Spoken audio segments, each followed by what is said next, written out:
안녕하십니까. 이혜란입니다. 최근에 이낙연 총리가 베트남을 방문을 했다고 합니다. 거기에서 호치민 전 국가주석의 거서라고 하는 데를 방문을 했는데, 거기에다가 이런 방명록을 남겼네요. 어떤 거예요? 위대했으나 검소하셨고 검소했으나 위대하셨던, 백성을 사랑하셨으며 백성의 사랑을 받으신 주석님의 삶 앞에서 한없이 작아지고 부끄러워집니다. 어제네요, 어제. 2018년 9월 26일 대한민국 국무총리 이낙연. 예, 이분이 왜 그러셨을까요? 우리나라의 역대 대통령들을 봅시다. 이승만 대통령 검소하지 않았습니까? 이승만 대통령뿐만 아니라 사모님이 영부인이셨던 프란치스코 여사도 아주 검소하셨죠. 양말을 꿰매 신을 정도로 검소한 것은 이미 알려져 있죠. 하와이에 갔을 때 보니까 정말 한 나라의 대통령을 지내셨다고 보기에는 너무나도 비참하게 돌아가셨더라고요. 초라하시죠. 예. 근데 그분 겉은 초라하셨지만 그가 이승만 대통령이 품었던 이상과 꿈은 누가 비교를 할 수 없이 큰 것이었죠. 아니, 이 나라를 이렇게 만드는 거 아니에요. 그렇죠. 예. 근데 호치민은 뭐 했어요? 호치민도 검소했는데 호치민은 근데 어쩔 수 없이 검소한 거 아니에요? 없으니까. 아니, 그래도 김일성에 비하면 검소했는데 호치민은 600만을 죽였지 않습니까? 그러니까요. 적화 통일을 통해서 600만을 살해했고 보트핍을 100만 명을 만들었고, 이것이 결국은 검소한 것과 무슨 검소한 것이 나타낸 결과가 이럴진데, 이것을 찬양한다는 것은 참 문제가 많은 거죠. 백성을 사랑하셨으며 백성을 사랑한 사람이 600만 명이나 죽입니까? 자기를 지지하는 백성은 사랑했고 자기를 지지하지 않는 백성은 죽이고 이러는 거죠. 호치민은 공산주의자였죠. 그렇죠. 철저한 공산주의자. 네, 그러면 이낙연 총리가 존경하고 이렇게 한없이 작아지고 부끄러워질 정도로 간복하는 분은 공산주의자들이군요. 그쪽을 찬양한다고 봐야죠. 이분은 공산주의를 좋아하는 거예요? 글쎄요. 저렇게 찬양하는 거 보니까 예, 자유대한민국의 국무총리라고 보기에는 너무나도 씁쓸한 방명록이었습니다. 오늘은 또 박상봉 박사님 모시고 최근 유럽에서 다뤄지고 있는 한국발 뉴스에 대해서 알아보도록 하겠습니다. 그와 더불어 이제 통일도 유럽 시각에서 보는 한반도의 통일, 독일의 통일 같은 것도 좀 할 텐데요. 예. 오늘 이제 눈에 띄는 거는 우리가 9월 19일 날 방문하지 않았어요. 평양을 방문했고 문재인 대통령 그랬죠. 정상회담을 했는데 제목을 좀 희한하게 뽑았네요. 이제 도이체벨레, 독일의 전파죠. 미국의 보이스 오브 아메리카와 같은 그러한 신문입니다. 그런 매체인데 김정은의 시간 끌기라고 제목을 뽑았네요. 네. 그러니까 김정은이 어쨌든 남북한 이제 정상회담을 통해서 여러 가지 화해의 제스처, 신뢰 회복의 제스처를 많이 늘어났지만 결국은 전문가들이 말하기는 시간 끌기 아니겠느냐. 그리고 김정은 정권의 유일한 목표는 정권의 생존이다.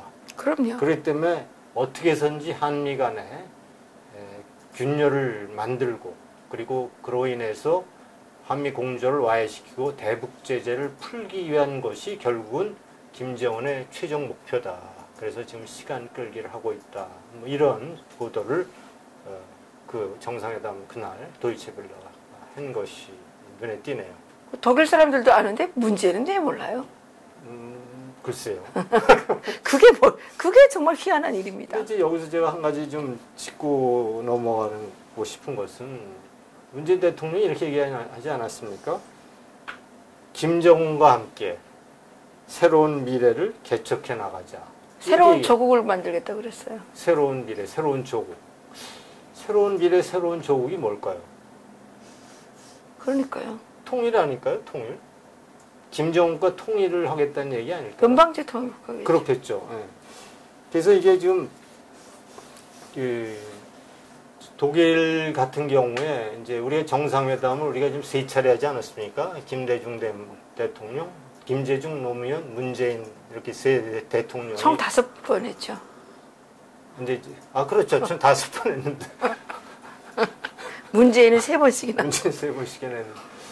그런데 보면 사실 김대중 대통령도 회담 끝나고 나서 한반도의 전쟁 끝났다. 그리고 북한은 핵을 개발할 의지도 없고 능력도 없다. 정말 그건 정말 역대급 사기예요. 역대급 사기. 문재인 대통령도 한반도 전쟁 끝났다라고 얘기하잖아요. 근데 이게 다 거짓으로 밝혀졌거든요. 전쟁 나면 어떻게 책임지는 거예요? 그건 가짜뉴스 아닌가요? 그 가짜뉴스 책임져야지. 독일의 사례를 잠깐 보면 독일에서는 정상회담을 분단 기간 동안에 6차례 했습니다. 6차례. 그러니까 제일 먼저 테이프를 끊은 사람은 1970년대 빌리 브란트 총리가 돼서 처음으로 총리가 된 바로 그 해에 이제 동독과 정상회담을 했죠. 맨 먼저 브란트 총리가 에어프루트 간 겁니다. 이제 동독을 간 거죠. 정상회담 했고, 그리고 그 서너 달 후에 이제 호네카가 서독으로 온 겁니다. 서독으로 와서 서독 카셀로 와서 정상회담을 했는데, 그 이후에 이제 헬무트 슈미트 총리 그리고 헬무트 콜 총리 이렇게 이제 왔다 갔다 정상회담을 했는데, 제가 이제 여기서 말씀드리고 싶은 것은 우리나라 이제 문재인 대통령은 김정은과 함께 새로운 미래, 새로운 빛나는 조국을 만들겠다, 통일을 같이 하겠다는 얘기를 했는데, 서독의 정상들은 어떤 얘기를 했냐면요, 이런 얘기죠. 쉽게 얘기해서 동독은 계속해서 우리를 국제법상 국가로 인정해달라 뭐 이런 거 하면 서독에서는 뭐 그런 얘기는 의제에 담지 말고, 지금 현재 나타나고 있는 분단으로 생기는 여러 가지 문제들이 있지 않느냐, 그것부터 우리가 해결하자. 정치범도 있고 말이죠. 왕래도 해야 되고, 그리고 국경에 설치된 7만 2천 개 자동 소총. 그러니까 이제 국경을 넘어서 진입하면 자동으로 총이 발사돼서 탈출하는 사람이 이제 사살되는 그런 것들을 이제 해결하기 위해서 만났거든요. 그러니까 통일에 대해서 이제 의제로 정상회담을 했다고 할 수 있는 거는 1989년 11월 9일 베를린 장벽이 무너진 이후에, 그리고 40일 만에 드레스덴을 방문했죠. 헬무트 콜 총리가. 그때 이제 동독의 내각 총리였던 한스 모드로프 총리. 그때 처음으로 이제 얘기를 한 겁니다. 그때 처음으로 동서독의 통일에 관해서 얘기를 하자. 그렇게 제안을 하니까, 그리고 동독이 좀 굉장히 사정이 어려우니까 150억 마르크, 그게 한 80억 달러 됩니다. 그걸 좀 차원을 좀 우리에게 경제적 지원을 해달라. 그럼 우리가 통일 협상을 할 수 있다. 이렇게 이야기한 겁니다. 그러니까 헬무트 콜 총리가 나는 얼마든지 동독을 위해서 경제적 지원을 할 용의가 있다. 하지만 통일을 얘기하기 위해서는 동독 사람들이 원하는 민주적 절차에 따른 동독의 지도자를 선출하라. 이것이 전제 조건이다. 이렇게 내걸은 겁니다. 그래서 이제 베를린 장벽이 무너진 이후에 4달 만에 동독에 처음 자유선거가 치러지죠. 자유선거에, 그러니까 이제 공산당도 선거에서 당선되면 나하고 통일을 얘기할 수 있다. 공산당이 이제 동독에 이제 자유선거에 출마를 했죠. 근데 이제 당시에 공산당은 이제 SED라고 해서 사회주의 통일당이 동독 공산당의 명칭이었는데, 그때는 이름을 바꿨죠. 뭐라고 바꿨냐면 민주사회주의당. 그 사회주의 통일당에서 민주사회주의당 PDS로 바꿉니다. 그래서 이제 최초의 동독 선거에서 입후보를 하죠. 그런데 몇 프로나 지지했을까요? 글쎄 모르겠습니다. 16%. 나머지 84%는 모두가 반공을 얘기했던 정당들의 투표를 한 겁니다. 그러니까 반공을 얘기해야 통일이 된다고요. 예? 그런데 지금 반공을 얘기해야 통일이 되는 게 자유통일이 되는 거죠. 그러니까 반공을 얘기 안 하면 베트남식 그렇죠. 통일이 되는 그런데 국무총리가 이 베트남에 가가지고 이따위를 쓴 거는 이게 지금 이분 자체가 공산주의를 숭상하는 거 아닙니까? 공산주의를 지금 그 아주 좋아한다는 이 간접적인 그거 아닙니까? 그런데 당시에 독일에는 굶어 죽는 사람은 없었잖아요. 영양실조도 없었잖아요. 그러면 문재인 대통령이 새로운 조국을 만들겠다고 말하기 전에 북한 주민들의 그 영양 실태에 대해서 얘기를 해야 되고, 예? 그렇죠. 그 굶어 죽는 아사사에 대해서 얘기를 해야죠. 정치범 수용소에 대해서 얘기를 해야 되고, 북한 인권 문제, 공개 채용에 대해서 얘기해야 되고, 탈북자 막 납치에다가 막 잡아놓고 있는 거 얘기해야 되고, 야, 그건 우리 국민으로 돼 있는 건데 너 왜 데려갔어? 그거 돌려달라. 200명이나 가 있답니다. 지금 잡혀가 있답니다. 그래요? 예, 오늘 우리 특정했어요. 그 정도예요? 근데 거기에 대해서 한마디도 안 한마디도 안 했죠. 200명이나 지금 잡혀가가지고 지금 거기 지금 감금돼 있다지 않습니까? 야, 그러면 예를 들어서 북한과 김정은은 앞으로 미래의 한 통일한국의 미래를 만들어갈 길동무라고 그랬잖아요.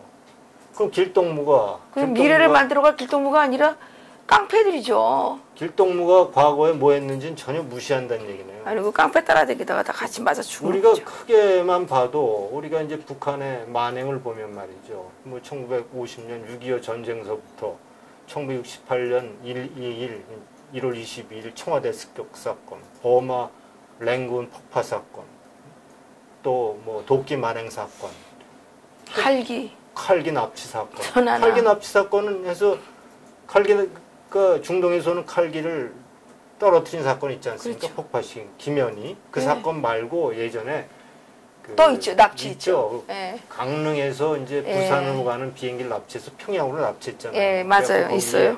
승무원들을 지금 이제 대북 방송으로 활용하고 있고 그 중에 한 사람이 이제 MBC의 당시의 기자였는데 납치 당해서 맞아요. 아직 못 돌아오고 있는 그 아들이 지금 그거 하고 있잖아요. 그 아들이 지금 아버지를 돌려달라 그런 운동도 하고 있지 않습니까? 그리고 이제 최근만 해도 2000년도에 이제 2000년 후반부에 이명박 정권 당시에 천안함 북침이 있고 연평도 도발이 있고 또 박근혜 정권 당시에 목함지뢰 사건. 그럼 이러한 사건들은 박광자 사살 사건. 이런 거를 다 아니 우리 문재인 대통령은 적폐 좋아하잖아요. 적폐 청산. 글쎄요. 근데 공산주의자들이 하는 거는 다 아름다워 보이고. 예. 그렇게 열심히 적폐 청산을 부르짖으면서 어떻게 북한이 저지른 그 수많은 도발과 만행에 대해서 그 아름다운 붉은 패단. 아름다운 아름다운 적폐죠. 그것을 놓고 김정은과 만들어간다? 그것이 과연 작동을 할 수 있을까요? 그래서 여기서도 그런 보도가 있었어요. 김정은과 북한과 모든 합의되는 순간부터 깨지기 일수다. 그럼요. 합의되는 순간부터 어떤 성과를 본 적이 한 번도 없다. 맞아요. 이런 보도도 하고 있는 거거든요. 그렇죠. 근데 그것을 완전히 블랙박스에다 갖다 놓고 이건 모르세라고 난 김정은을 신뢰한다. 그렇게 국제무대에서 나가서 국내뿐만 국제무대에서 나가서 그렇게 얘기를 하니 국제사회가 남한의 대통령을 보는 시각이 얼마나 한심하겠습니까? 어죽하면 블룸버그 통신이 남한의 문재인은 김정은의 스포크맨이 되었죠. 이렇게 보도를 했어요. 스포크맨.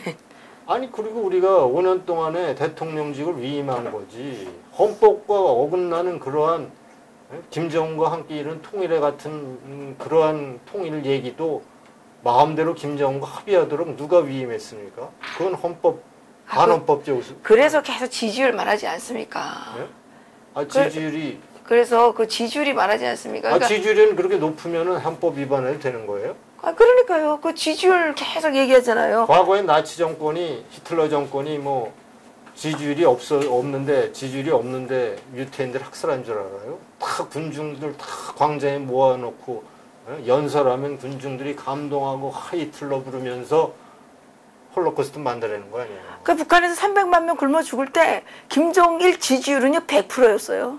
그렇죠. 그때 선거했는데 다 100% 찬성 투표 아닙니까? 모든 언론 매체는 다 김일성 찬양했구만. 근데 대한민국 국민들이 정말 모자리라는 생각이 정말 들어요. 국민을 이렇게 막 무시하는 발언을 한다고 욕할 수 있겠지만 어떻게 이런 거를 아니 그 북한은 언론이 없어서 지지율이고 뭐고 그냥 지네 마음대로 막 쓰니까 한다고 치고 여기는 유튜브도 있고 이렇게 외국 통신도 있고 이렇게 하는데 이거 조금만 그 시간대로 찾아보면 이게 얼마나 나쁘고 얼마나 반역적이고 얼마나 매국적인 건지 다 보이는데 그래서 지지율 운운하는 자들을 보게 되면요 말이 안 나가요. 근데 우리가 지금 그렇게 얘기하는 것도 우리 이제 국민들이 사실은 공중파를 보는 우리 국민들이 몇 프로나 되겠습니까? 결국은 뭐 전부 저 KBS조차도 뭐 10%도 안 되는 몇 프로 안 된다는 거 아니에요? 근데 중요한 거는 KBS가 그렇게 지금 저작 방송에 관여해도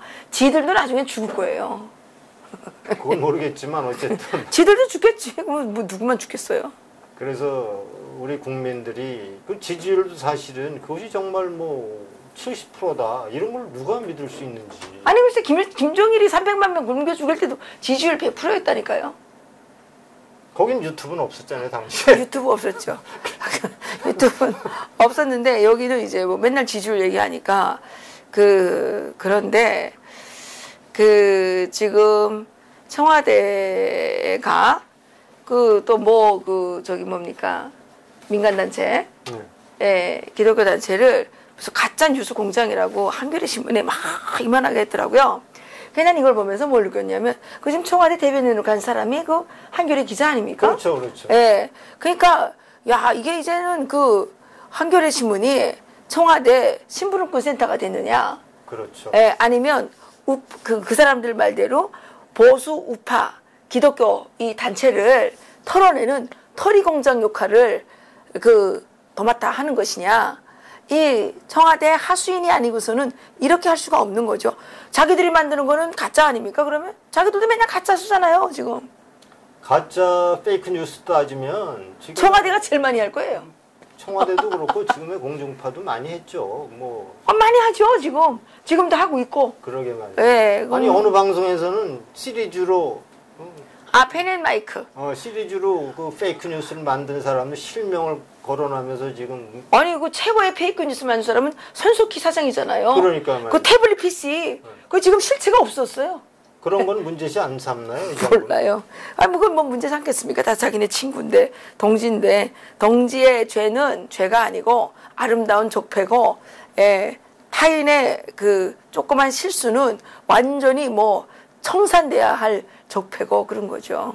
그러니까 우리가 빛나는 조국을 만들려면 통일된 북한에도 자유로운 민주주의가 만들어져야 되고 시장 경제가 만들어져야 빛나는 조국이 만들어지는 거지. 근데 그냥 뭐 보면 문재인 대통령은 그냥 김정은만 얼굴만 보면 가슴이 벌렁벌렁 뛰어가지고 그냥 입이 헬렐레 해가지고 완전히 뭐 그 정신을 못 차리는 사람 같아요. 그러니까 유엔에 가서도 그냥 한국에 대한 얘기는 하나도 없고 그냥 김정은이 선전하는 것만 듣다 하더만요. 근데 요번에 미국 방문한 것도 사실은 뭐 자꾸 뭐 유엔 연설하고 뭐 북한 비핵화이기도 하지만 더 중요한 것은 한미 간의 FTA 협정안에 사인한 것 같다는 거죠. 개판이던데요?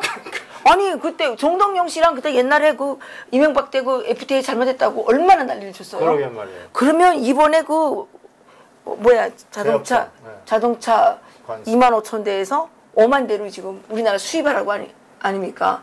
그러면 이거 못 팔아먹는 거 아니에요? 그렇죠. 네, 뭐. 이 망국적 이 FTA는 이건 어떻게 책임질 거예요?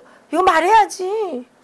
그런 언론들이 그런 문제점들을 좀 지적하고 보도해 줘야지 그것이 국민들이 제대로 이해하고 알 권리를 충족받을 수 있는데 아니 던져주는 것만 보도하면 보도가 무슨 언론이 뭐가 필요 있어요? 필요 없죠. 아니 그리고 우리를 자꾸 탄압하겠다 그러는데 우리를 왜 탄압해요? 우리가 무슨 나라에서 돈을 받기를 해요? 무슨 세금을 얻어 쓰기를 해요? 아니 그 KBS, MBC 그거 다 우리 안에서 돈 뜯어다가 그 월급 주는 거 아닙니까? 그런 자들이 잘못하는구나 떠들어야지 왜 우리 보고 못 살려고 그래요? KBS 수신료를 전기세 그 포함시켜서 그러니까 내는 거잖아요. 거잖아요. 거부하는 그 그 운동을 그 실질적으로 수십 년을 못 안 보게 보면 돼요. 안 보면 돼요. 이게 지금 KBS 그 시청률도 뭐 1% 조금 넘는 모양이더라고요. 그리고 저기 저번에 그 MBC 시청률도 나왔잖아요. 1.3%. 뭐 거기는 뭐 이제 뭐, 네. 뭐 안 보면 돼요. 감원을 한다고 그러죠 아마? 감원한대요? 예, 예, 예. 왜냐면 그 감원하는 거는 시청률 때문에 하는 게 아닐 거예요. 거기에 남아있는 아니 이제 붉은 사람들만, 그러니까 아주 자기네 그 북한에서 말하면 정수분자라 그래요. 적자가 쌓이니까 정수분자라 그러다니까요. 정수분자가 정수분자라는 거는 자기네 그 열혈 동지들만 빼고 나머지는 다 내보내는 거죠. 아유, 박사님, 그 전략을 알아야지. 아, 그렇군요. 예, 그게 지금 적자 때문에 그러는 게 아니라 자기들 정수분자들 진성당원만 남겨. 그렇죠. 예. 그 일반 사람들은 다 이제 그냥 다 내보내고 북한하고 똑같아지는 거죠. 북한에는요, 그 방송국에 다니는 게 얼마나 그 대단한 거지 않아요? 그래요? 그럼요. 우리 학교에 있던 사람이 선생이 그 조선중앙방송위원회 갔거든요. 갔는데 그 앵커 있죠? 네. 앵커는 맨날 나와서 위대한 수로 이렇게 하는 거 있잖아요. 이름이 뭐죠? 그 여자 저기 뭐야? 이춘희. 뭐 벤치 타고 이춘희도 다니는 있고, 것 같아요? 예, 이춘희도 있고 몇 명 있잖아요. 그 여자들은요, 집이 이 보초를 3개인가 4개인가 걸치에 들어갔대요. 예, 그렇게 그 앵커는 보호를 해줘요. 그러니까 완전 나팔수니까 해주는 나팔수니까요. 그러니까 이제 그 다 잘라내고 자기네 그 정통 나팔수만 이렇게 해가지고 더 세게 하겠다는 거겠죠. 그래서 뭐 이제 아무나 잡아가고 이제 막 그럴 겁니다. 이게 NTV 독일의 이제 아주 시사 전문 채널 NTV에 제가 자주 말씀드리는데 이렇게 보도를 했네요. 말의 송찬이 화려하다. 하지만 북한이 이미 보유하고 있는 핵무기에 대해서는 왜 말하는 사람이 없느냐. 이렇게 이제 꼬집었어요. 그래서 3차 정담회 문재인, 김정은 3차 남북 정상회담에서 뭐 여러 가지를 얘기를 한 거예요. 뭐 군사회담에서 뭐 서로가 비행금지 구역 뭐 이런 쭉 그리고 남북 경협, 철도 사업 등등 쭉 얘기했는데 나중에 근데 북한은 자기네들이 핵을 개발해서 이미 핵을 보유하고 있다고 얘기했는데 그 핵에 대해서는 뭐 동창리 뭐 미사일 뭐 발사대 뭐 폐기하고 뭐 그 발사대 폐기할 필요 없어요. 거기는 원래 이동식 발사대예요. 핵물질 이제 더 이상 생산치 않고 다 좋은데 이동식 발사대라니까요. 에. 그래서 어떻게 하겠다는 얘기냐? 이미 그들이 갖고 있다고 얘기했던 핵무기에 대해서는 왜 언급이 없느냐? 이렇게 꼬집었거든요. 근데 그 말의 성찬이라고 그러지 않았습니까, 네. 박사님? 네. 요즘에 그 베스트셀러가 하나 나왔는데요. 문재인의 대화법이. 문재인의 대화법. 그 유체 이탈 합법 아니에요? 그 문재인이 대화를 잘하기 때문에 문재인 대화법이 그 뭐야 저기 문재인의 대화가 그게 아주 그 세련된 대화라는 거예요. 그래서 그 지금 베스트셀러예요. 책이 나왔어요. 그 문베일이라는 사람이 잘하던데. 아니 문재인의 대화법이 아니 그 문베일한테 물어보면 되지 뭐 그걸 따로 볼 필요가 문재인은 아주 그 사람들의 그 심리적 높이에 맞게 대화를 잘한다는 거예요. 예. 하여튼간 뭐 영비어천가도 오지간해야지. 그래서 이렇게 NTV가 이렇게 결론을 내렸네요. 그런 근본적인 문제에 대한 그러니까 북한이 핵실험을 통해서 6차례 핵실험을 통해서 이미 보유하고 있는 핵무기에 대해서는 왜 언급이 없느냐. 바로 이 문제가 지금의 미북 관계가 좀 대화 국면으로 접어들고 서로가 서로를 이렇게 띄워주는 발언하지만 그것 때문에 하루아침에 그 미북 관계가 최악의 상황으로 반전될 수 있다. 그로 인해서 또한 남북 관계의 뭐 경협이라든가 여러 가지 관계도 완전히 헌신착처럼 벌어질 수 있다라는 것이 오늘 NTV의 이제 결론입니다. 그렇군요. 그 어른들이 옛날에 얘기할 때 너무 못되게 노는 애들이 있으면 그 맞아 싸다. 맞아 싸다 그러죠. 이런 말이 있었죠. 네. 그리고 이제 우리 조상들이 하도 그 지혜로워가지고 이런 일이 있을 줄 알고 이런 말을 만들어냈나 봐요. 그렇죠. 죽어봐야 지옥을 한다. 그건 처음 듣네. 죽어봐야 지옥을 한다. 그런 게 있어요? 북한에서는? 아니 이거 한국에 없습니까? 죽어봐야 지옥을 안다는 얘기는 못 들어본 것 같은데. 그래 그거 딱 맞잖아요. 죽어봐야 지옥을 아는 거죠. 그러니까 지지율 70% 좋아하세요. 예, 여러분 여러분 빨리 죽을 겁니다. 예. 그렇게까지는 비관적으로 보지 마세요. 영양실조 걸려가지고 이제 거리에 시체가 널리고 이럴 때 가서 후회해봐야 뭐 필요가 있겠어요. 이제 우리가 하나 둘 이제 국민이 실체를 알아가고. 알긴 뭘 알아요. 지금 이 청계천에 가게가 다 비었어요. 그러니까 그런 것들을 보면서 이제 이렇게 해서는 안 되겠다. 이제 새롭게 국민들을 또 다시 믿어보는 수밖에 없죠. 누굴 믿어요? 지옥으로 떨어지면 큰일 나죠. 죽어봐야 지옥을 안 되잖아요. 나는 그게 이때를 대비해서 만들었나 이런 생각이 막 드는 거예요.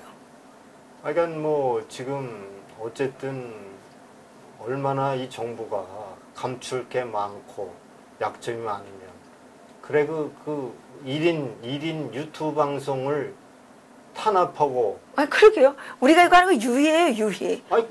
오락이라고요. 그렇게 자신이 없습니까? 그러니까요. 그렇게 민주정부 촛불로 탄생한 정부가 그렇게 자신이 없어서 1인 미디어까지 막아야 되는 정도로 그렇게 거짓이 많고 감출 게 많은지 다시 한번 묻지 않을 수 없습니다. 자기들은 김어준 그 팟캐스트 그 뭐였어요? 그렇죠. 그 팟캐스트 낙검수. 거기서 뭐라 그랬어요? 현직 판사가 나와가지고 각하 새끼 짬뽕 새끼라고 뭐 이런 말 했잖아요. 말이죠. 아니 그거 우리가 무슨 각하 새끼 짬뽕 새끼라고 그럽니까? 아니 폭스뉴스에서 질문했잖아요. 문재인 대통령한테 폭스가 인터뷰할 때 질문했잖아요. 한국 언론 탄압을 하고 있다는데 어떻게 생각하냐고. 그러니까 뭐라 그랬어요? 그러니까 우리는 매주 태극기 집회도 열리고 그런 거 전혀 없다고 그랬거든요. 그거 못 들었어요, 그 소식? 보긴 봤어요.